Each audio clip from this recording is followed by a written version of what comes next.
Faça essas 3 coisas com o sal e se livre de todo tipo de maldição. Seja muito bem-vindo para mais uma pequena aula de Cabalá. Hoje, eu quero te revelar o poder que o sal tem, o simbolismo espiritual do sal e como, aprendendo esses conceitos e colocando-os em prática, podemos mudar a nossa vida com certeza, em alguns aspectos.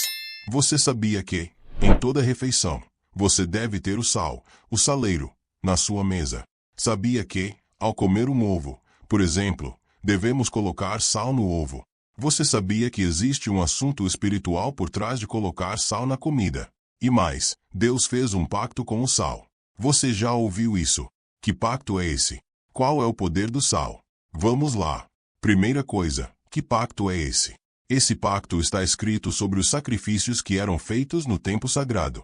Há um versículo em Levítico, capítulo 2, versículo 13, que diz o seguinte: todas as oferendas devem ter sal. Mais ainda, isso é um pacto do teu Deus. Ou seja, Deus fez um pacto com o sal. Veja como o versículo fala. Toda oferenda de farinha deverá ser com sal. Não omitas o sal do pacto de teu Deus da tua oferenda de farinha. Em todas as tuas oferendas oferecerás sal. O texto repete: não omitas o sal do pacto de teu Deus. Ou seja, existe um assunto ligado ao pacto do sal e ao tema das oferendas. E mais, se olharmos o Pentateuco e toda a Bíblia judaica, a palavra sal aparece somente 12 vezes. E uma parte significativa dessas ocorrências está justamente neste versículo que acabamos de ler, onde o sal é mencionado repetidamente. Isso mostra como o sal está profundamente ligado ao assunto dos sacrifícios e das oferendas. O sal, portanto, tem uma conexão com esse serviço sagrado. Agora, vamos entender um pouco do que os cabalistas falam sobre o sal. O que o sal simboliza espiritualmente. O Ramba explica um dos simbolismos do sal e a importância dele para a nossa vida espiritual. Ele diz o seguinte: o sal simboliza a existência perpétua de algo. O sal é uma coisa que não se estraga, não é como metal ou outros materiais. Ele permanece.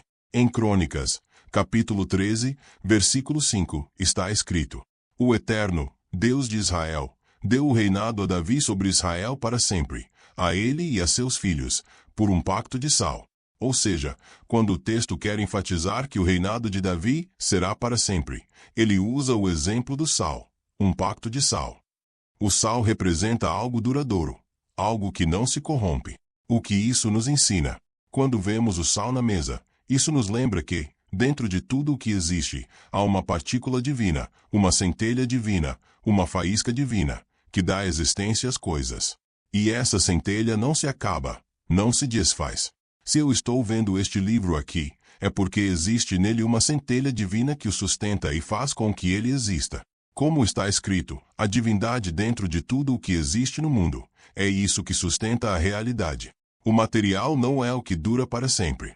O que dura de verdade é Deus, a divindade. E o sal nos lembra disso. Segundo o aspecto do sal, ele dá sabor. O sal também dá sabor. Ele é um tempero e torna a comida mais agradável. Assim também, quando Deus fala do pacto de sal nas oferendas, ele está dizendo algo mais profundo.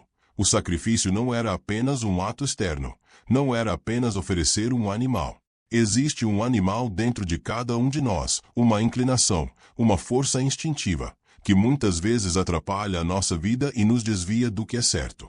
Que é que nem um boi, quer chefiar todo mundo, quer gritar com todo mundo, quer insultar todo mundo, quer falar mal e ficar nervoso. Tem gente que é diferente, é um carneirinho, uma pessoa tranquila, que não fala mal e não faz mal para ninguém. Mas também existe a pessoa preguiçosa, a pessoa que não se mexe muito, que não faz muita coisa. Por exemplo, cada um de nós tem um animal dentro da gente, e a gente tem que entregar isso para Deus, sacrificar isso para Deus, pegar essas características que a gente tem e usar isso para servir a Deus. Eu sou um carneirinho, eu sou preguiçoso, vou sacrificar minha preguiça para Deus.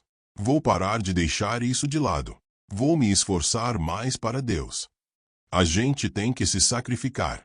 Mas esse sacrifício que a gente faz para Deus tem que ser com sabor.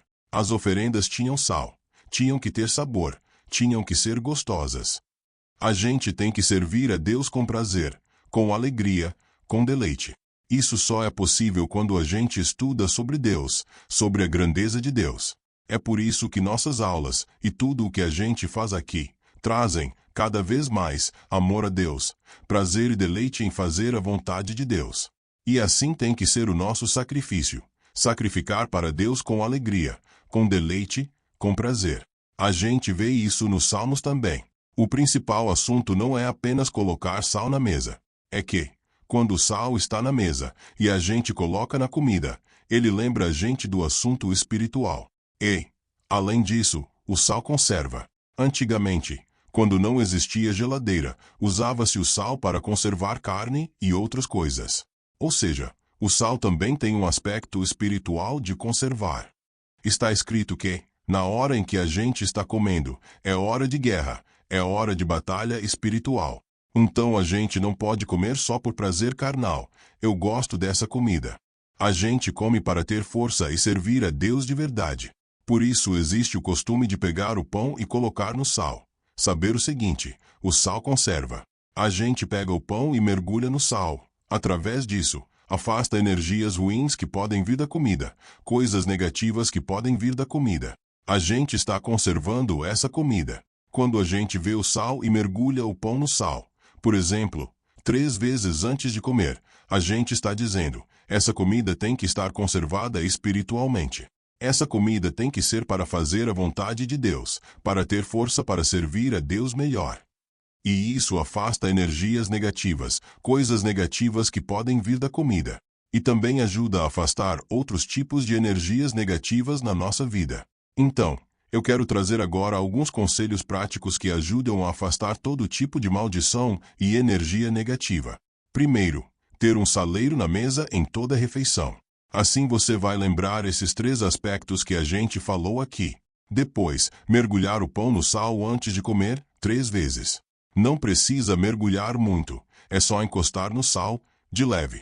Além disso, antes de comer ovo, colocar um pouquinho de sal no ovo também. E, de novo, o principal não é só a prática, é o que está na cabeça. Lembrar que a gente tem que sacrificar para Deus com prazer e deleite. Lembrar que o que é duradouro é a divindade e a santidade, e que isso é o que vale a pena na vida.